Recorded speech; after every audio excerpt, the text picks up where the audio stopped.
Oke teman-teman, saat kita membuat gula tengah ya teman-teman, mungkin dari eh, sebagian ya bertanya ya, yang bagus untuk bahannya itu seperti tepung terigu, kemudian gula halusnya, kemudian wijen ya, itu seperti apa sih gitu kan.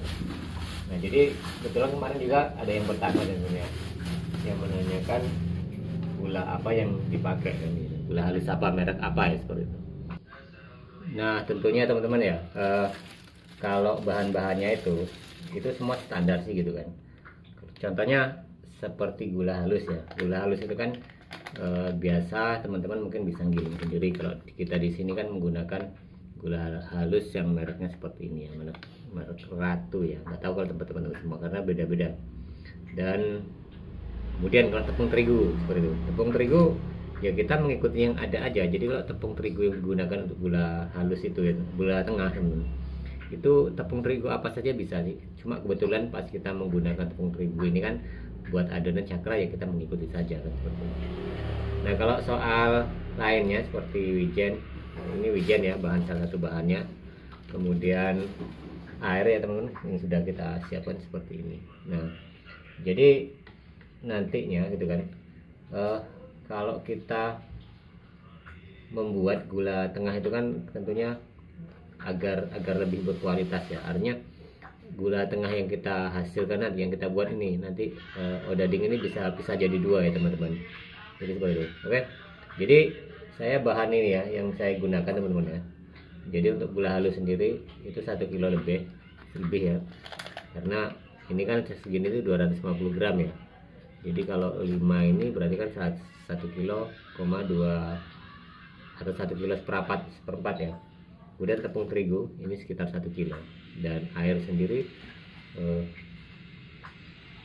sini mungkin hampir 300 mililiter ya seperti itu. Nah kemudian kita siapkan kantong plastik yang sudah kita oles sebelumnya. Oke teman-teman, kita praktekkan membuat kalau wijen ini standar ya teman-teman, wijen putih ya seperti ini ya, cari yang lebih bagus lah gitu kan seperti itu. Nah kita mulai praktekkan membuat teman-teman. Ini kita masukkan semua. Nah jadi teman-teman kalau membuat gula tengah ini, gula halus kan tidak harus yang merek seperti ini. Kalau tempat teman-teman mungkin bisa menggiling gula sendiri kan seperti itu. Jadi memang banyak sekali pertanyaan yang dulu ya, mungkin kalau membuat gula tengah itu dengan menggunakan gula pasir ya seperti itu. Ya kalau secara logika sih gula halus ini bahan dasarnya gula pasir itu sendiri ya. Ya jadi saja gitu kan, tidak masalah ya. Cuma kan secara tekstur ya, kalau kita mengerjakannya ini, kalau gula pasir itu otomatis kan belum selembut ini ya, masih kasar. Kemudian kita kasih air ya kemungkinan besar jadi ya teman-teman seperti itu. Cuma kita yang terbiasa seperti ini ya lebih mudah kita mengerjakan, secara hasil pun lebih maksimal yang ini kan seperti itu. Nah kemudian ini wijen ya. Kita berikan wijen. Kalau wijen sih 1/4 kilo itu sudah cukup, atau 2 on ya. Kalau ini kan kita kira-kira.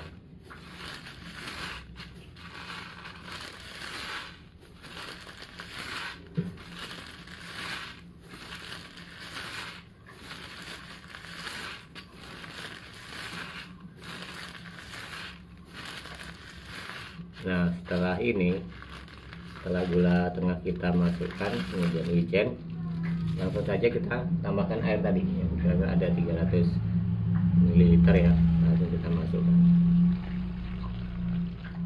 sedikit dan jaga-jaga.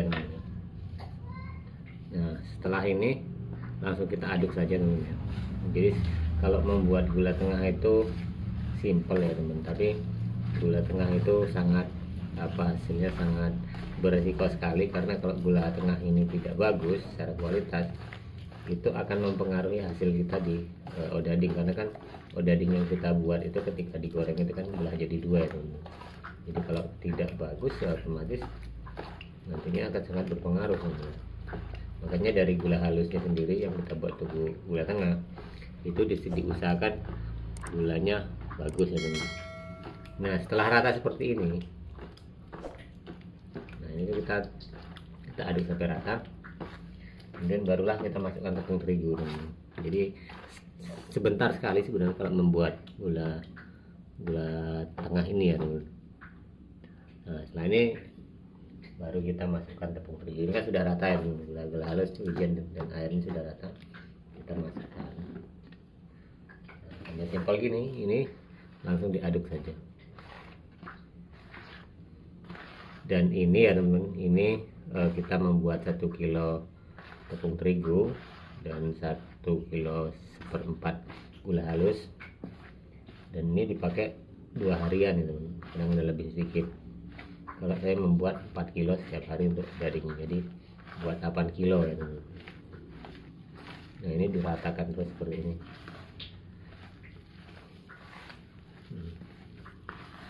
Jadi tidak terlalu lama sih teman-teman kalau membuat gula ini. Yang penting diperhatikan karena kita harus menghasilkan gula tengah itu yang bagus teman-teman. Sampai rata semua.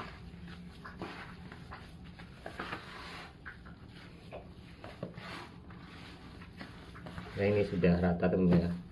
Nah, sedikit lagi.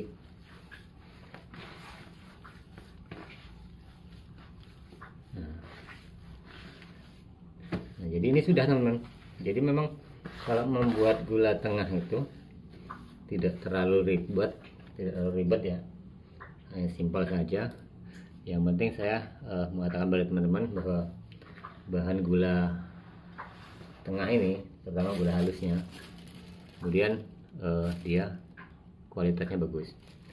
Nah untuk teman-teman sendiri ya, mungkin yang belum tahu kenapa kok gula tengah ini dibuat lagi masih awal gitu kan, dia seperti ini. Tidak mungkin kan untuk bisa dilebarkan atau diratakan gitu kan, bahkan ditarik aja putus kan seperti itu.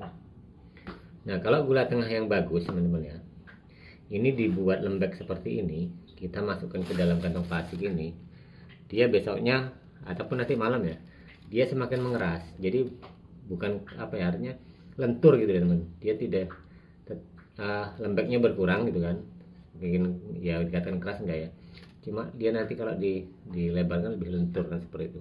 Itu kalau gula halus kualitasnya bagus ya. Nah tapi kalau teman-teman ketika membuat gula tengah ini dibuat agak keras ya pokoknya, masukkan ke dalam kantong plastik kok malah seperti cair gitu, semakin meluber gitu, semakin lembek gitu kan. Nah itu berarti gula tengahnya atau gula halusnya itu secara kualitas itu kurang baik ya.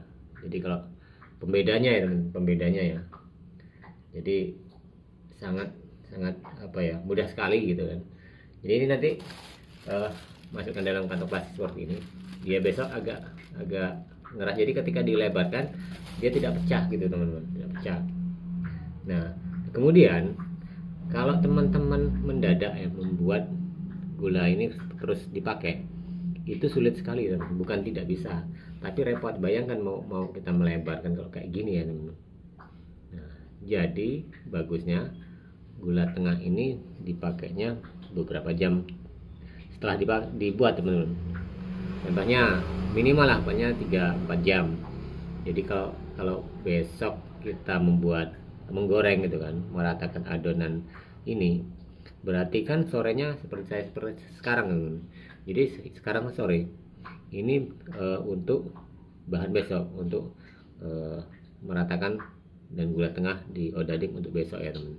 Jadi seperti itu, jadi tidak bisa mendadak ya teman. Nah kemudian kalau fungsi ya, mulai dari fungsi wijen sendiri itu seperti apa sih kalau kok dikasih seperti ini. Nah kemudian gula halus ini fungsinya apa gitu kan. Gula halus ya tentunya teman-teman ya, fungsinya adalah untuk memisah ya. Pertama memisahkan adonan atas dan bawah, yang kedua otomatis dia menambah rasa karena gula ini teman. Dan ditambah wijen juga fungsinya apa? Wijen itu kan kalau kita sering apa ya tahu ya, minyak seperti minyak wijen ini berpengaruh sekali ya, termasuk di rasa juga, karena dia akan mempengaruhi rasa tumbuhnya rasa-rasa seperti gurih itu. Nah jadi kalau teman-teman makan bolang-baling gitu kan, atau dia keras gitu, jadi gulanya itu nanti di gula tengahnya itu kan ketika sudah dipotong digoreng dia agak-agak kayak crispy gitulah, jadi tapi gula dia teman-teman. Nah, jadi seperti itu fungsinya. Kalau wijen ya tadi ya teman, sebagai aromanya ada dari wijen ini, kemudian dari rasa juga dia mempengaruhi seperti gurih-gurih gitu kan. Nah jadi itu saja teman-teman, sedikit cara dan fungsi dari kualitas gula halus ini. Oke.